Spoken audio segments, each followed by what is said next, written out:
The Nottingham maternity inquiry will embark on its largest ever investigation, examining a total of 1,700 cases involving baby deaths.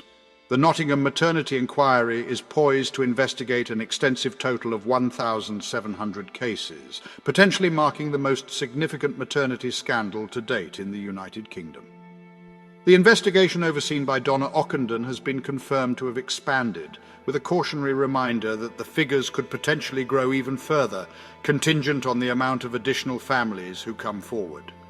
Following the discovery of inadequate care spanning over a period of 10 years, the Independent's investigation led to a comprehensive examination of the maternity services offered by Nottingham University Hospital's NHS Trust, NUH. This review highlighted a total of 61 instances where the care provided to infants was deemed substandard. During the annual meeting for NUH on Monday, several families recounted instances that highlighted various shortcomings within the organisation. These included instances where midwives failed to escalate care when caesarean sections were necessary, the misdiagnosis of a healthy baby in utero with a fatal condition, a mother who suffered permanent harm during a C-section, and a mother who tragically lost her son due to the staff's failure to conduct a routine postnatal test. Miss Ockenden addressed the meeting, acknowledging that the Trust has a long road ahead and emphasising that the issues at hand cannot be resolved overnight. She also commended the Trust's new Chief Executive, Anthony May, for his genuine dedication to implementing lasting change. Miss Ockenden said, "Often avoidable harm, life-changing harm, made worse by having to fight to be heard. I know there are local families struggling to provide 24-hour care for severely brain-damaged babies. I have spoken to a mother whose baby is so poorly, she asked herself on a regular basis, would it be better if my baby had passed away? I know there are families who never brought their baby home, or babies who did come home who died very shortly afterwards. And I know that there are little boys and girls out there in Nottinghamshire today without their mummies, as we all celebrate to the end of the school year. I know that there are women living with life-changing harm. And how do I know that this is true? Because I have met those families. My promise is that this independent review will be conducted with kindness, with compassion, with expertise and professionalism, and it will do its work in a timely way. During the month of May, Miss Ockenden expressed her disapproval of NUH for neglecting to involve families from ethnic minority backgrounds who had experienced the loss of their infants. This omission raised concerns that the inquiry would not be sufficiently representative of these communities.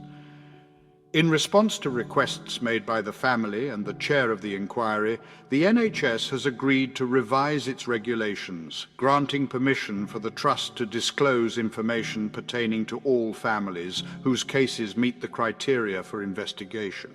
Prior to this change, the inquiry was required to obtain consent from families in order to proceed with a review of their cases. Nevertheless, out of the 1,300 families that were contacted by NUH and asked to provide consent for their cases to be reassessed, less than 300 families responded. In the past, Ms. Ockenden was at the helm of the prominent investigation into the shortcomings of the Shrewsbury NHS Trust. This investigation revealed that in the previous year, 300 infants had either lost their lives or suffered harm as a result of inadequate care. Furthermore, the investigation examined a total of 1,486 cases spanning a period of 20 years. In his opening statement at the annual meeting, Nick Carver, the chair of NUH, expressed a strong acknowledgement of their shortcomings in fulfilling their duty to the families and communities they are meant to support.